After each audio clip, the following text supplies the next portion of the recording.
تو ہمارا تجربہ اور مشاہدہ یہ ہے کہ موت سے ہم ڈرتے ہیں اور موت کا نام سنتے ہی خوفزدہ ہو جاتے ہیں، مگر اللہ کے رسول صلی اللہ علیہ وسلم نے فرمایا کہ موت مومن کا تحفہ ہے، اور ظاہر ہے کہ تحفہ سے ہر کوئی خوش ہوتا ہے۔ تحفہ چاہے بڑا ہو یا چھوٹا ہو، تحفہ سے کوئی کتراتا نہیں، اکتاتا نہیں، تحفہ سے خوش ہوتا ہے۔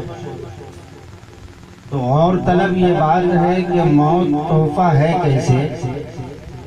تو جب تک ہم زندہ ہیں ہم اپنے باپ کے چہرے کا دیدار کرتے ہیں، جب تک زندہ ہیں اپنے بھائی کو دیکھتے ہیں، جب تک زندہ ہیں اپنے ماں کے چہرے کی زیارت کرتے ہیں، جب تک زندہ ہیں اپنے احباب سے ہم ملاقات کرتے ہیں۔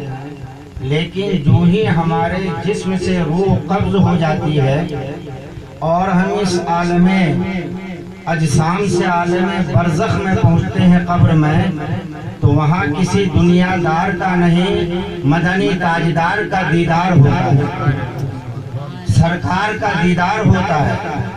اور ظاہر ہے کہ سرکار کا دیدار بہت بڑی نعمت ہے، بہت بڑی نعمت ہے، اور اس نعمت کے حاصل کرنے کا ذریعہ موت ہے۔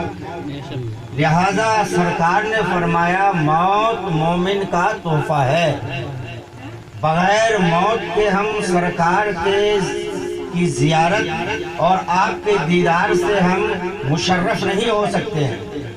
تو دنیا میں زندہ ہیں تو ہم دنیا والوں کو دیکھتے ہیں، اور جب مر جاتے ہیں تو اللہ کے حبیب کی زیارت سے مشرف ہوتے ہیں۔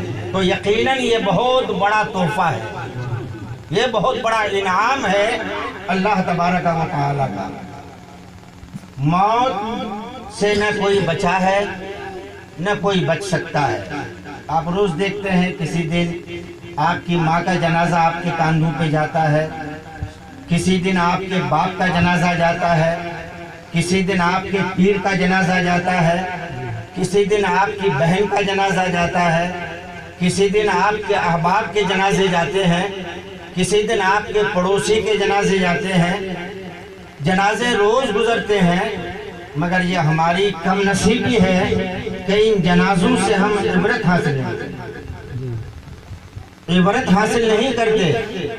اگر عبرت حاصل کرتے تو ہمارا یہ انداز نہیں ہوتا، اگر ہم عبرت حاصل کرتے تو ہماری یہ فکر نہیں ہوتی، اگر ہم عبرت حاصل کرتے تو ہمارا یہ مزاج نہیں ہوتا، اگر ہم نصیحت اور عبرت حاصل کرتے تو زندگی گزارنے کا یہ انداز نہیں ہوتا، بلکہ ہماری زندگی میں انقلاب آ جاتا، ہماری فکر میں انقلاب آ جاتا، ہماری سوچ میں انقلاب آ جاتا، ہماری ذہنیت میں انقلاب آ جاتا، ہماری زندگی میں انقلاب آ جاتا، ہمارے کاروبار میں انقلاب آ جاتا، ہماری زندگی کے لمحات میں انقلاب آ جاتا اگر ہم جنازوں سے عبرت حاصل کرتے۔ مگر ہم عبرت حاصل نہیں کرتے۔ آج ان کے جنازے جا رہے ہیں، کل ہمارا آپ کا جنازہ جائے گا۔ اور آپ تصور کیجئے جنازہ جب جاتا ہے، اللہ اکبر، 4 آدمی کاندھے پہ اٹھا کے لے جاتے ہیں، لوگوں کا مجمع ہوتا ہے، قبر میں دفن کر کے آ جاتے ہیں۔ اب وہاں کا آپ ذرا تصور کیجئے کون ہے وہاں، یہی آپ کی نیکیاں وہاں کام آئیں گی۔ ایک صحابی رسول ہیں حضرت سعد بن معاذ رضی اللہ تعالیٰ عنہ۔ یہ وہ صحابی ہیں کہ سرکار ان کے فیصلے کو بھی رد نہیں فرماتے، ان کے فیصلے کو رد نہیں فرماتے تھے۔ بہت عظیم المرتبت صحابی حضرت سعد بن معاذ، اور انصار کے سردار تھے۔ جنگ خندق میں، جنگ احزاب میں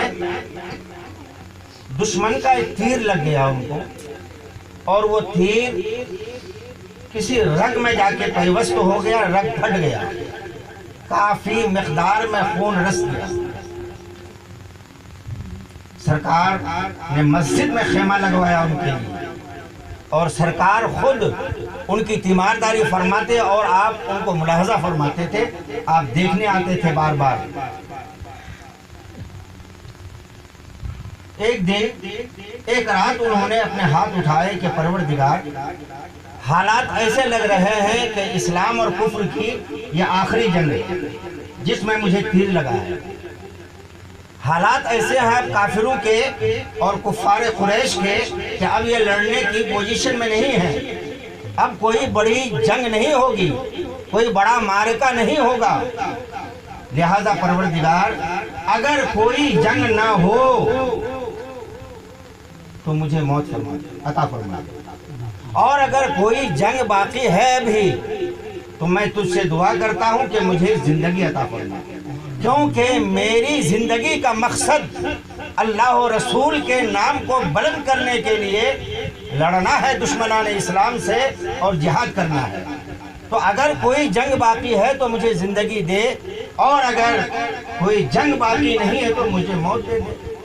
یہ دعا کی، اور جب اتنے عظیم مرتبہ صحابی تھے، آپ کی دعا قبول ہو گئی، کوئی اور جنگ بڑی ہوئی نہیں۔ اس کے بعد اللہ نے انہیں موت دے دی۔ دوسرے قبیلے کے لوگ بھی مسجد میں تھے، ان کے خیمے تک جب خون بہہ کے پہنچا رات میں، آنکھ کھلی، کسی نے دیکھا کہ یہ خون کی ایک نہر جاری ہے، یہ خون کہاں سے آ رہا ہے؟ کسی نے کہا کہ سعد بن معاذ کو دیکھو، وہاں دیکھا تو خیمے سے خون ہی خون بہ رہا ہے، پوری مسجد رنگین ہو گئی۔ سرکار کو اطلاع دی گئی، سرکار تشریف لائے۔ حضرت معاذ نے آنکھیں بند تھی، سرکار جب تشریف لائے، سرکار کی خوشبو سے، سرکار جب تشریف لائے تو آپ کی خوشبو سے ان کا مشام جاں معطر ہو گیا، ان کی آنکھیں کھل گئی۔ آنکھیں کھول کر سرکار کی زیارت کیا اور لبوں پہ مسکراہٹ ہے، عرض کرتے ہیں یا رسول اللہ علیہ الصلوۃ والسلام، میں اس دنیا سے جا رہا ہوں اور میری خوش نصیبی ہے کہ جس چہرے والضحیٰ کو آخری بار دیکھ کے جا رہا ہوں وہ اللہ کے محبوب کا چہرہ ہے، اور اس کے بعد میں کسی کو نہیں دیکھوں گا۔ یہ کہہ کر آنکھیں بند کر لی اور آپ کے جسم سے روح پرواز کر گئی۔ انا للہ و انا الیہ راجعون۔ سرکار نے خود غسل دیا، صحابہ کے ساتھ کفنائے گئے، قبر میں اتارے گئے۔ سردی کا موسم، سرکار کی پیشانی پر موتیوں کی طرح پسینے کے قطرات ٹپک رہے ہیں۔ آپ کا جسم اطہر پسینے سے شرابور ہے، کپڑا پسینے سے تر ہو گیا۔ صحابہ پریشان ہے، کڑاکے کی سردی ہے اور سرکار کو پسینہ آ رہا ہے، پیشانی سے پسینے کے قطرات ٹپک رہے ہیں، آپ کا جسم اطہر پسینے سے شرابور ہے، آپ کا لباس مبارک تر ہو گیا ہے۔ یہ ماجرا ہے کیا؟ مگر کسی کی مجال نہیں کہ سرکار سے پوچھتے۔ اس وقت آپ دفنائے گئے۔ جب صحابہ وہاں سے دور ہٹے، سرکار بھی تشریف لے گئے۔ پوچھا یا رسول اللہ ایک بات فرمائیں، سردی کا موسم ہے اور حضرت معاذ کی خوش نصیبی دیکھیے، سرکار نے حضرت معاذ کو خود قبر میں اتارا، اپنے دستے مبارک سے ان کا جنازہ خود قبر میں اتارا، اور اتارنے کے بعد قبر میں لٹایا۔ دعا فرمائی پروردگار تو سعد بن معاذ سے میں خوش ہوں، میرے مولا تو بھی خوش ہو جا۔ اور فرشتے ان کا انتظار کر رہے ہیں، جنت کی حوریں انتظار کر رہی ہیں، آسمان کے سارے دروازے کھل چکے ہیں کہ سعد بن معاذ کی روح آ رہی ہے، فرشتے استقبال کر رہے ہیں۔ حضرت سعد بن معاذ کو دفنانے کے بعد جب سرکار تشریف لے گئے، صحابہ نے عرض کیا یا رسول اللہ پسینہ کیوں آ رہا تھا؟ تو آپ فرماتے ہیں تمہیں پتہ نہیں ہے، سعد کی موت سے عرش اعظم گردش میں آ گیا ہے، سعد کی موت سے عرش اعظم بھی لرز رہا تھا اور حرکت کر رہا تھا، اور سعد کے جنازے میں 70,000 فرشتے آسمان سے آئے، ایک دو نہیں، اب یہی کیا خوش نصیبی کم ہے کہ سرکار ان کے جنازے میں ہے اور سرکار ان کے جنازے کی نماز پڑھا رہے ہیں، مگر بالائے خوش بختی یہ ہے کہ ایک دو نہیں 70,000 فرشتے آسمان سے اترے اور ان کے جنازے میں شرکت کی 70,000 فرشتے. یہ حضرت سعد بن معاذ رضی اللہ. اس کے بعد سرکار جب دفن کر دیا، مٹی قبر پر ڈالی گئی تو سرکار کی زبان اقدس سے جاری ہوا اللہ اکبر واللہ اکبر، اللہ اکبر واللہ اکبر، اللہ اکبر واللہ اکبر. صحابہ فرماتے ہیں فکبرنا، جب سرکار کو اللہ اکبر کہتے دیکھا تو ہم سب نے بھی اللہ اکبر کہنا شروع کر دیا. جب اس سے فارغ ہو گئے تو صحابہ نے پوچھا یا رسول اللہ یہ اللہ اکبر پڑھنے کی کیا وجہ تھی؟ فرمایا میرے صحابیوں، سعد کو جب قبر میں لٹایا گیا تو قبر کی دونوں دیواریں آپس میں ملنے کی کوشش کر رہی تھی اور سعد کو دبا رہی تھی، جس سے میرے صحابی کو تکلیف ہو رہی تھی. اس لیے میں نے اللہ اکبر کہا تو قبر کی دیواریں دور ہوتی چلی گئی. فرجا قبر ہو، ان کی قبر کشادہ ہو گئی.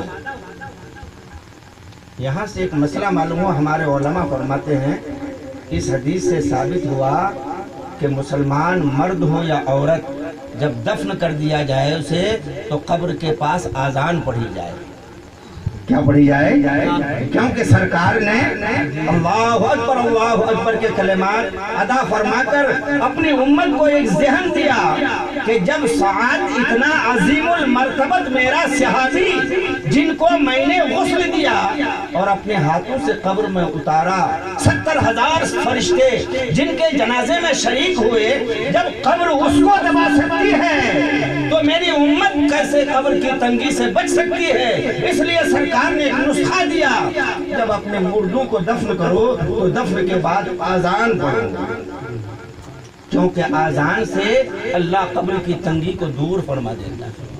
قبر کی تنگی کو اس لیے اہل سنت میں یہ طریقہ مروج ہے، رائج ہے کہ ہم اپنے مردوں کی قبر پر دفن کے بعد اذان پڑھتے ہیں. ہوتی ہے نا اذان؟ وہابیوں کے ہاں نہیں ہوتی ہے، اہل سنت کے ہاں ہوتی ہے. اس کی بنیاد اور دلیل یہی حدیث ہے. تو جب حضرت سعد تنگی قبر سے نہ بچ سکے تو ہم اور آپ کیسے بچیں گے؟ اس لیے اس قبر کی ہمیں آپ کو تیاری کرنی پڑے گی. اس قبر کی جس قبر سے نہ کوئی بچا ہے نہ کوئی بچ سکتا ہے. بڑے بڑے فرما روا آئے پوری دنیا پر بلا اشتراک، انہوں نے حکومتیں کی فرما روائی کی، مگر وہ بھی موت سے نہ بچ سکے. تو نہ تم بچو گے نہ ہم بچیں گے، جانا سب کو ہے. اس لیے ہمیں قبر کی آخرت کی تیاری بھی کرنی چاہیے. حضرات یہ ہے قبر. سرکار فرماتے ہیں القبر روضۃ من ریاض الجنہ او حفرۃ من حفر النار. قبر جنت کی کیاریوں میں سے ایک کیاری ہے یا جہنم کے گڑھوں میں سے ایک گڑھا ہے.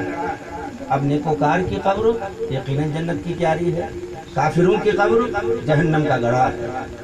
جہنم کا گڑھا ہے. دیکھیے مردہ کو جس وقت دفن کیا جاتا ہے نا، اور دفن کر کے جب 40 قدم لوگ چلے جاتے ہیں، آخری بات ہے 40 قدم جب لوگ چلے جاتے ہیں، دور ہٹ جاتے ہیں تو دو فرشتے آتے ہیں جس کو منکر نکیر کہتے ہیں. عموماً آپ لوگوں نے سنا ہوگا کہ بڑے کالے کروٹے ہوتے ہیں، آنکھیں نیلی پیلی ہوتی ہیں، مگر سب کے پاس اس شکل میں نہیں آتے ہیں. جیسا مردہ ویسی شکل ہوتی ہے، جیسا مردہ ویسی شکل ہوتی ہے ان کی. تو آتے ہیں فَيُجْلِسَانِهِ، مردے کو اٹھا کے بیٹھاتے ہیں. فَيَقُولَانِ لَهُ مَن رَبُّكَ، وہ فرشتے کہتے ہیں تیرا رب کون ہے، تیرا دین کیا ہے، اور محمد صلی اللہ علیہ وسلم کے بارے میں کیا عقیدہ ہے. یہ 3 سوالات ہوتے ہیں قبر میں.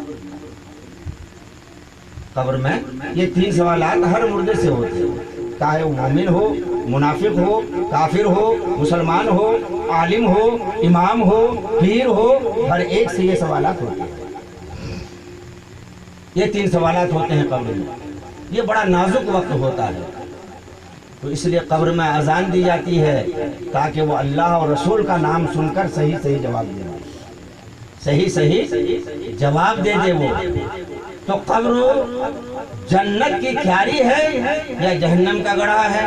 تو اچھے لوگوں کی قبر جنت کی کیاری ہے، اور برے لوگوں کی قبر تو وہ عصر کا وقت ہوتا ہے۔ مردہ کو چاہے آپ رات میں دفن کریں یا صبح دفن کریں یا ظہر کے وقت دفن کریں، لیکن جب فرشتے آتے ہیں نا 40 قدم دور ہٹنے کے بعد تو وہ عصر کا وقت محسوس ہوتا ہے۔ ایسا سورج ڈوبنے جا رہا ہے، سورج قریب الغروب ہے، ڈوبنے جا رہا ہے سورج۔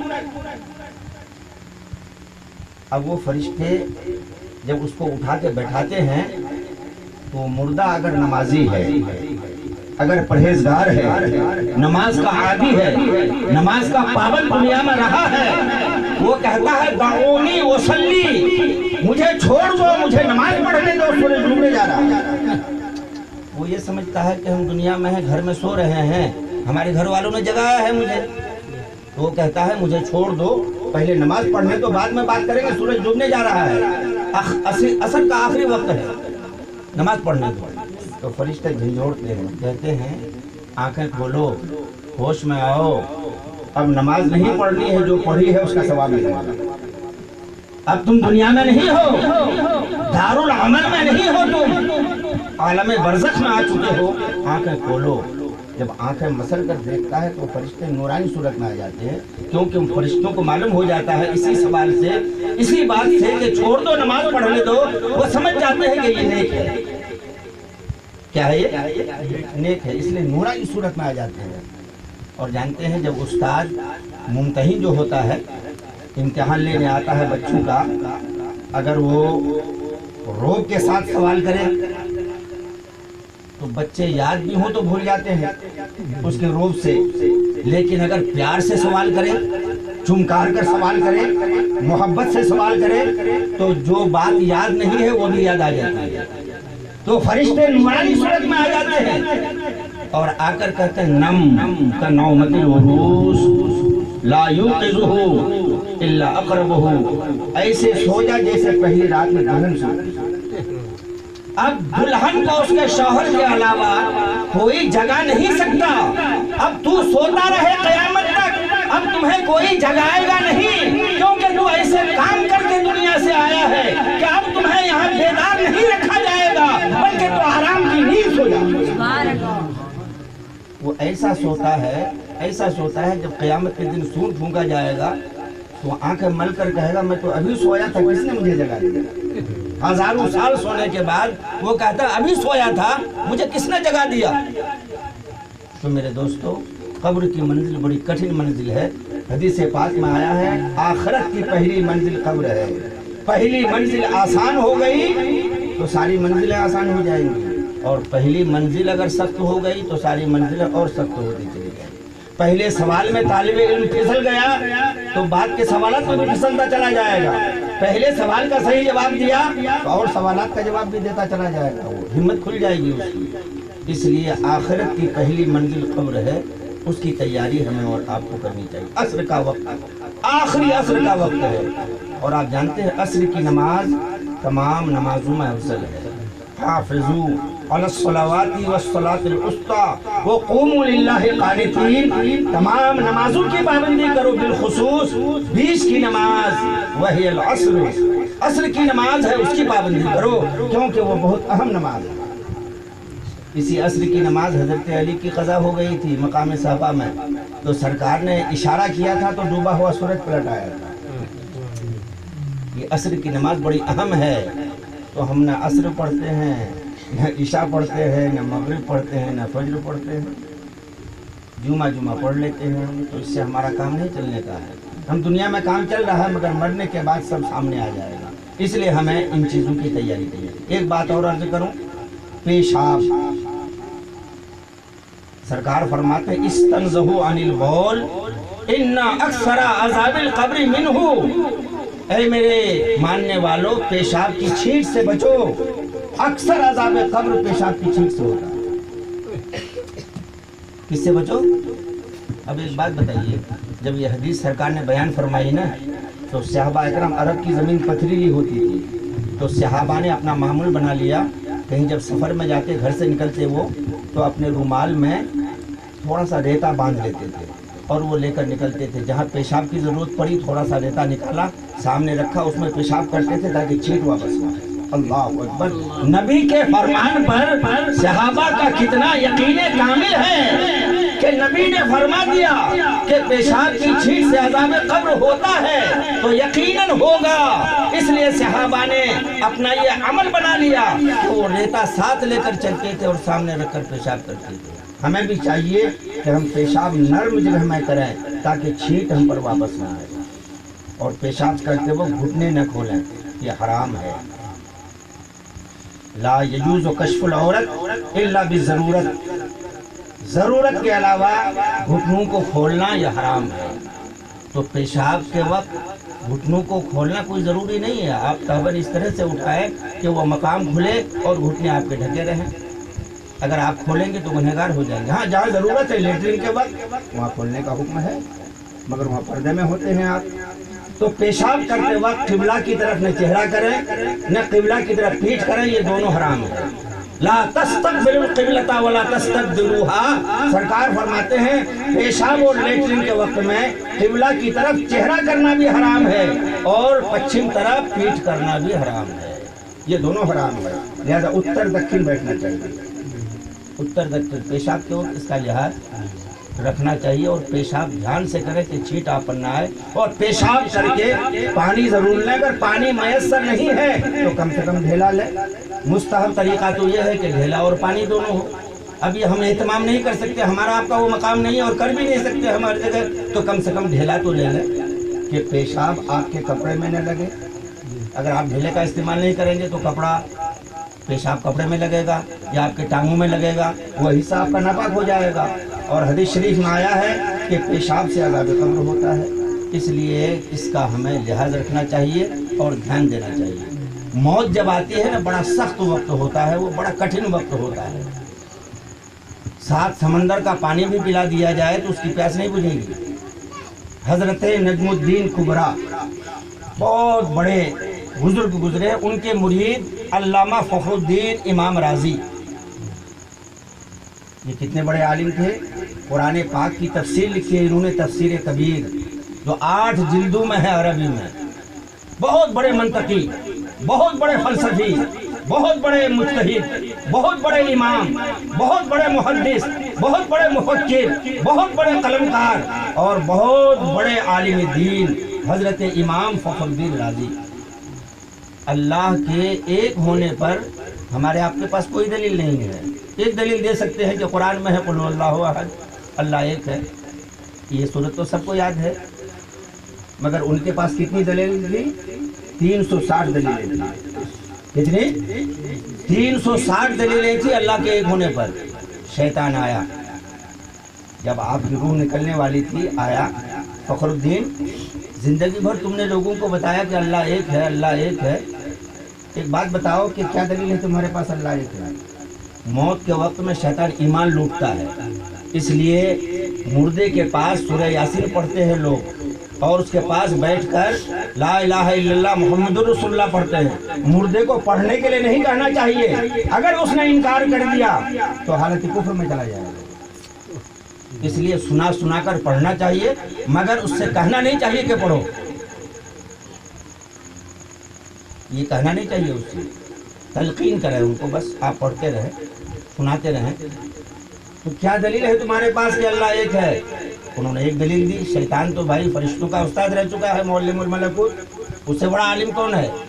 مردود ہو گیا، مگر علم تو تھا، دلیل کاٹ دی، دوسری دلیل دی اللہ کے ایک ہونے پر، وہ کاٹ دی، حتیٰ کہ 359 دلیلیں دے دی اور سب کو کاٹ دیا۔ اب ایک دلیل بچ گئی تھی، تو ایسے وقت میں پیر کی طرف توجہ کی، حضرت نجم الدین کبریٰ کی طرف، جو وہاں سے کوسوں دور کئی دن کی مسافت پر اپنے گھر میں تھے اور وہ وضو کرنے جا رہے تھے۔ توجہ کی سرکار، بڑا نازک وقت ہے، روح نکلنے والی ہے۔ ابلیس مناظرہ کر رہا ہے ہم سے، 360 دلیلیں ہمارے پاس تھیں، 359 کو کاٹ دیا اس نے، اب ایک دلیل بچ گئی ہے، اگر اسے کاٹ دیا تو میں بے ایمان ہو جاؤں گا، مدد فرمائیے۔ ہمارا آپ کا بھی عقیدہ ہے، پیروں سے مدد مانگتے ہیں، چنانچہ سلسلہ رشیدیہ کے مور سے اعلیٰ حضرت علامہ عبدالرشید جونپوری رحمت اللہ تعالی علیہ فرماتے ہیں، میرے سلسلے میں جو داخل ہو گیا، میں یقین سے کہتا ہوں اس کی موت ایمان پر ہوگی۔ تو وہ بڑا نازک وقت ہوتا ہے، اور پیر حضرات بہت مدد کرتے ہیں اس وقت، اگر پہنچا ہوا پیر ہے، اگر پہنچا ہوا پیر ہے وہ مدد کرتے ہیں۔ جب مدد مانگی، فوراً لوٹا اٹھایا انہوں نے، اور سامنے آپ نے دیوار پر لوٹا مارا اور لوٹا نیچے گر گیا۔ لوگوں نے دیکھا حضرت کو کیا ہو گیا، دیوار پہ لوٹا مار رہے ہیں۔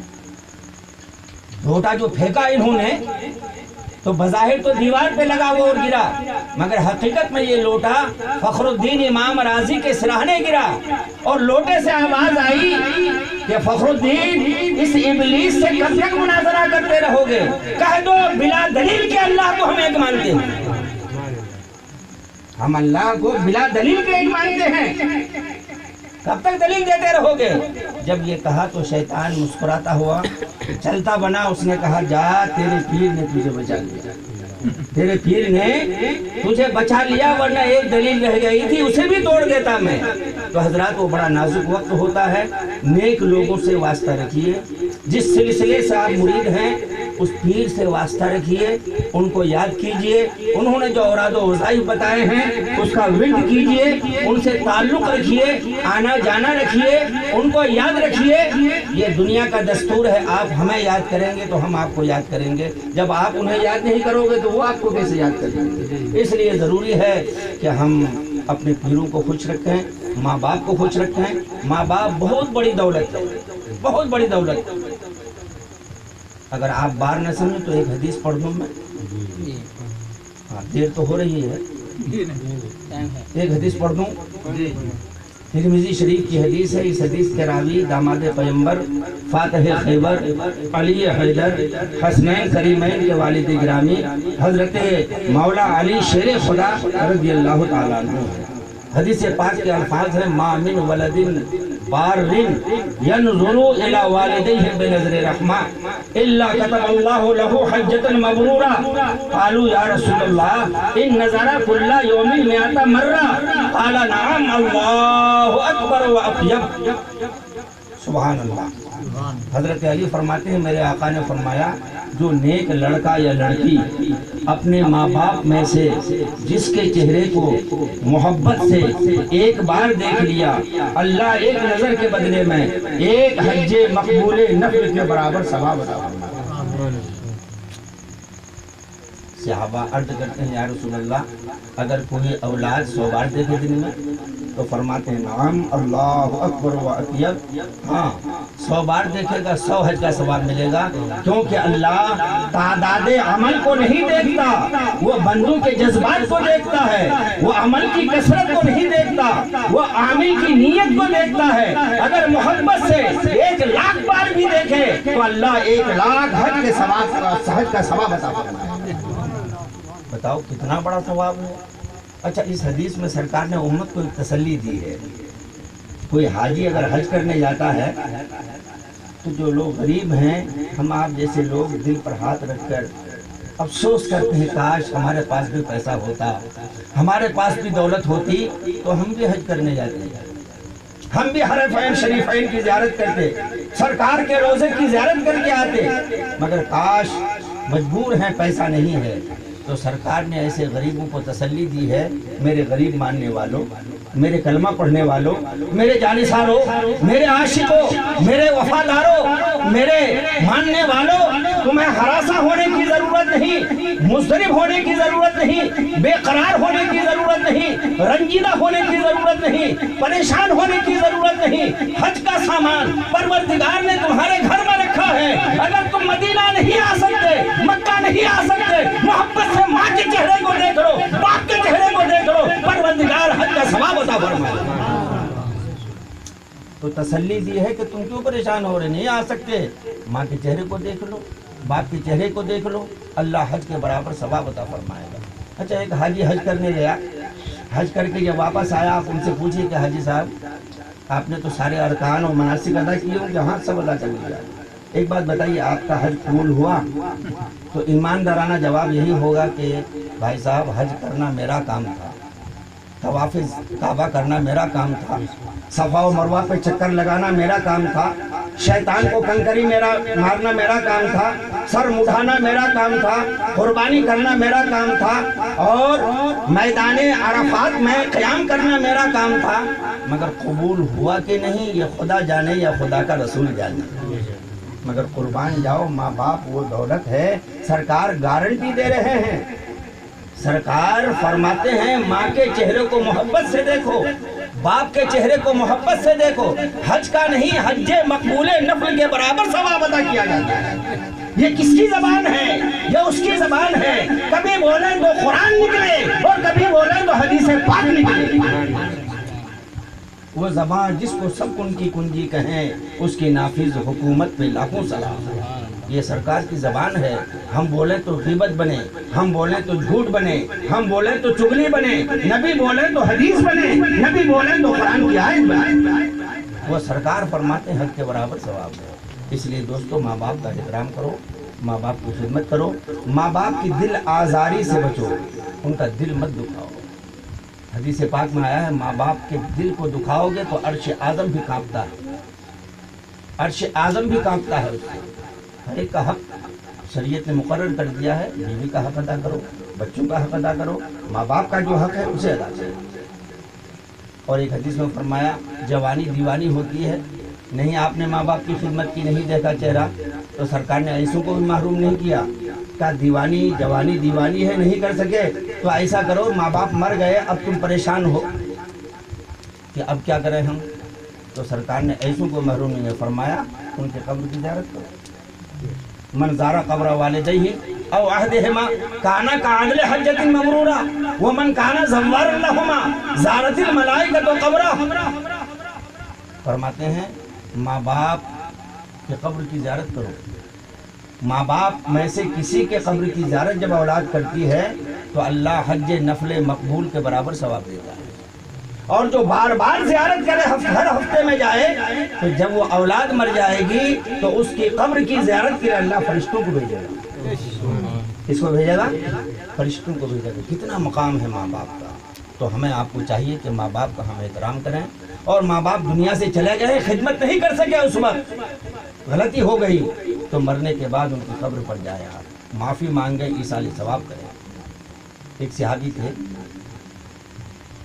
عرض کیا یا رسول اللہ میرے ماں باپ, میں نے یہ نظر مانی تھی کہ بڑا کام ہو جائے تو عرش کی چوکھٹ کو چوموں گا, میں عرش کی چوکھٹ کو چوموں گا, تو کیسے نظر پوری کرے؟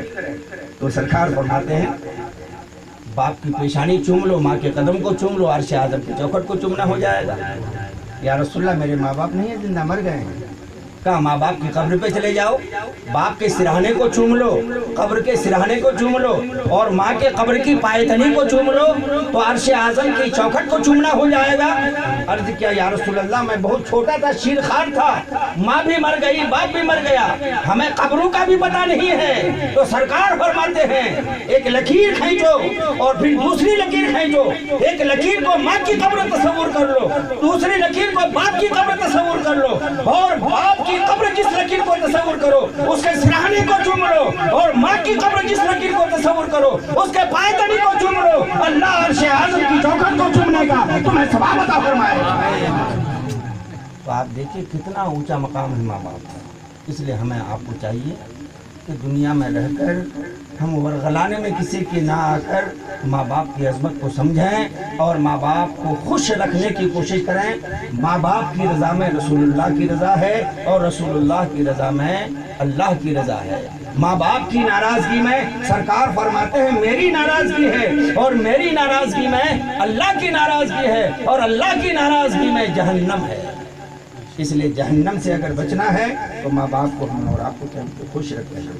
اللہ تبارک و تعالیٰ اس مختصر سی محفل کو اپنی بارگاہ میں شرف قبولیت عطا فرمائے، اور جو کلمات عرض کیے گئے ہیں اللہ ان سب پر ہمیں اور آپ کو عمل کی توفیق رفیق عطا فرمائے، اور گناہوں سے بچنے کی توفیق عطا فرمائے، زیادہ سے زیادہ حسنات اور نیکیاں کرنے کی توفیق رفیق عطا فرمائے۔ یہ قصہ لطیف ابھی ناتمام ہے، جو کچھ بیان ہوا آغاز باب تھا۔